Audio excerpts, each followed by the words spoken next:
जब हम किसी चीज़ को कम कीमत पर ख़रीद के ज़्यादा कीमत पर बेचते हैं तो हमें फ़ायदा होता है, और जब हम किसी चीज़ को ज़्यादा कीमत पर ख़रीदें और हमें उससे कम कीमत पर बेचना पड़ जाए तो हमें नुकसान होता है। और इसी फ़ायदे और नुकसान को हम गणित की भाषा में कहते हैं लाभ और हानि, और इंग्लिश में इसको हम कहते हैं प्रॉफिट एंड लॉस।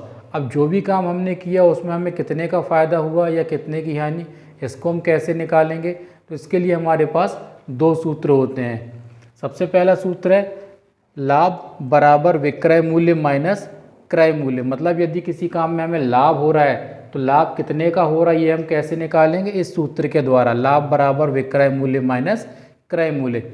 और यदि किसी काम में हमें हानि हुई है तो हानि कैसे निकालेंगे? हानि बराबर क्रय मूल्य माइनस विक्रय मूल्य। और इन्हीं चीज़ों को यदि हमें इंग्लिश में करना हो तो हम इन दो सूत्रों को इस तरीके से लिखेंगे, profit is equal to selling price minus cost price, और loss is equal to cost price minus selling price. अब लाभ और हानि कैसे निकालते हैं ये निकालने से पहले हम समझेंगे कि क्रय मूल्य और विक्रय मूल्य क्या होता है। तो इसकी परिभाषा क्या है इसको समझते हैं। सबसे पहले देखते हैं क्रय मूल्य। क्रय मूल्य को इंग्लिश में कहते हैं कॉस्ट प्राइस, और इसका शॉर्ट फॉर्म होता है सीपी। तो ये क्रय मूल्य क्या होता है? जिस कीमत पर हम कोई वस्तु खरीदते हैं तो वह कीमत उस वस्तु का क्रय मूल्य कहलाती है। ठीक है, मतलब जिस कीमत पर हमने कोई चीज़ खरीदी है तो उसकी वो कीमत ही उसका क्रय मूल्य कहलाती है। मान लो कोई वस्तु हमने बाज़ार से 10 रुपये में खरीदी तो उस वस्तु का क्रय मूल्य कितना हो गया? 10 रुपये। ऐसे ही विक्रय मूल्य, विक्रय मूल्य को इंग्लिश में हम कहते हैं सेलिंग प्राइस, और इसका शॉर्ट फॉर्म होता है SP। तो विक्रय मूल्य की परिभाषा क्या होगी? जिस कीमत पर हम कोई वस्तु बेचते हैं तो वह कीमत उस वस्तु का विक्रय मूल्य कहलाती है। मतलब जैसे मान लो कोई वस्तु हमने 10 रुपये में खरीदी तो 10 रुपये तो उसका क्रय मूल्य हो गया, और उस वस्तु को हमने 15 रुपये में बाज़ार में बेच दिया। तो उस वस्तु को हमने कितने में बेचा? 15 रुपये में। तो वो 15 रुपये उस वस्तु का विक्रय मूल्य कहलाएगा। तो चलिए अब हम एक उदाहरण के द्वारा समझते हैं कि लाभ या हानि कैसे निकाला जाता है। यहाँ पर हमने एक एग्जाम्पल लिखा है जिसमें क्रय मूल्य लिखा हुआ 300 रुपये और विक्रय मूल्य लिखा हुआ 450 रुपये।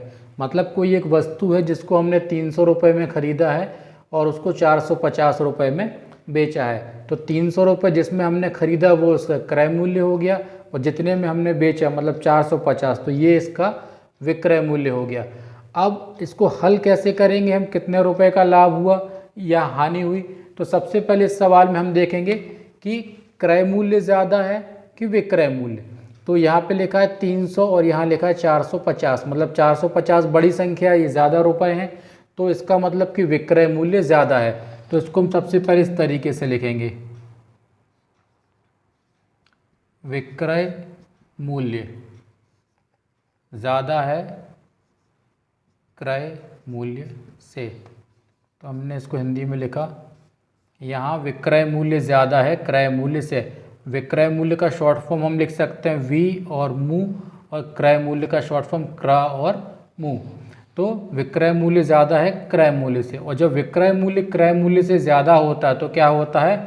लाभ होता है। और जब लाभ होता है तो हम सूत्र क्या लगाएंगे?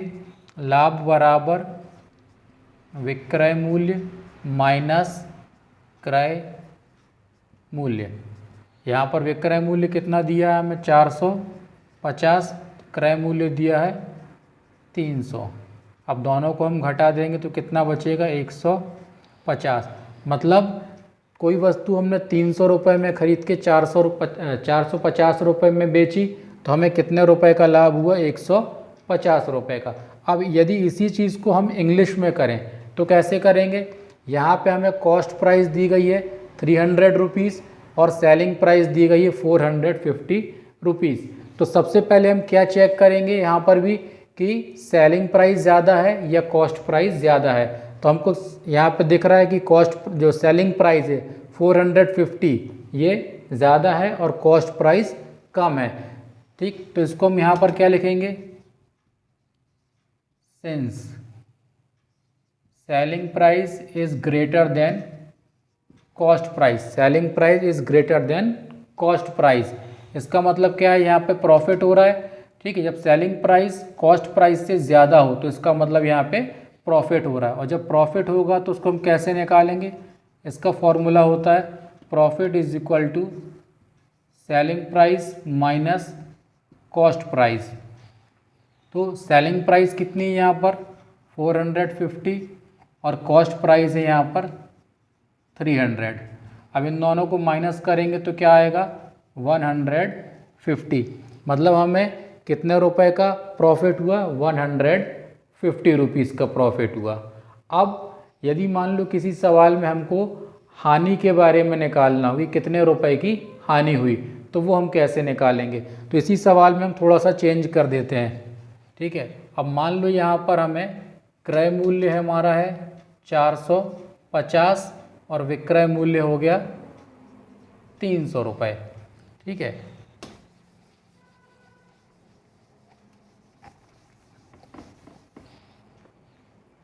हम इसी सवाल को चेंज कर देते हैं अपने समझने के लिए। तो कॉस्ट प्राइस हो गया यहाँ पे 450 और सेलिंग प्राइस हमने कर दिया 300। तो सिंपल है ये भी कि यहाँ पर हम क्या देख रहे हैं कि क्रय मूल्य 450 है और विक्रय मूल्य 300, मतलब हमने कोई चीज़ महंगे में खरीदी है और हम उसको कम कीमत पे सस्ते में बेच रहे हैं। तो सीधी सी बात है कि हमें यहाँ पे क्या हो रहा है, नुकसान हो रहा है, हानि हो रही है। तो यहाँ पर हम क्या लिखेंगे इसमें, यहाँ पर क्रय मूल्य ज़्यादा है विक्रय मूल्य से, और जब क्रय मूल्य विक्रय मूल्य से ज़्यादा हो तो क्या होती है हानि, मतलब आपने महंगे में खरीद के सस्ते में बेचा है। तो सूत्र लगाएंगे हानि बराबर क्रय मूल्य माइनस विक्रय मूल्य। हानि कितने की हुई है, सॉरी क्रय मूल्य कितना है इसका 450 और विक्रय मूल्य है इसका 300। तो अब 450 में से 300 माइनस की तो आंसर फिर से कितना आया 150। मतलब इस बार जब क्रय मूल्य ज़्यादा था और विक्रय मूल्य कम था तो हमें कितने रुपए की हानि हुई 150 रुपए की। ठीक, इसी चीज़ को हम इंग्लिश में कैसे करेंगे, कॉस्ट प्राइस यहाँ पर दी है 450, सेलिंग प्राइस दी है 300। तो यहाँ पर कॉस्ट प्राइस ज़्यादा है और सेलिंग प्राइस कम, तो हम यहाँ पे लिखेंगे since cost price is greater than selling price. ठीक है, cost price is greater than selling price, इसका मतलब क्या हमें लॉस हो रहा है, तो लॉस का फॉर्मूला लगाएंगे यहाँ पे। तो लॉस का फॉर्मूला क्या हो जाएगा यहाँ पर CP minus SP, cost price minus selling price. तो कॉस्ट प्राइस कितनी है यहाँ पर 450 और सेलिंग प्राइस है 300, तो हमें लॉस कितने का हो गया 150 का। तो इस तरीके से हम किसी भी सवाल में लाभ हुआ है या हानि हुई है तो कितने रुपए का लाभ हुआ और कितने रुपए की हानि हुई उसको आसानी से निकाल सकते हैं। यहाँ पर संख्याएं कोई भी हो सकती हैं, लेकिन हर सवाल में आपको एक ही चीज़ देखना है, क्या कि विक्रय मूल्य ज़्यादा है या क्रय मूल्य ज़्यादा है। यदि क्रय मूल्य कम है विक्रय मूल्य ज़्यादा है मतलब हमें लाभ हो रहा है, तब हम लाभ का सूत्र लगाएंगे। और यदि कहीं पर विक्रय मूल्य कम है और क्रय मूल्य ज़्यादा है तो मतलब हमें हानि हो रही है, तब उस स्थिति में हम हानि का सूत्र लगाएंगे।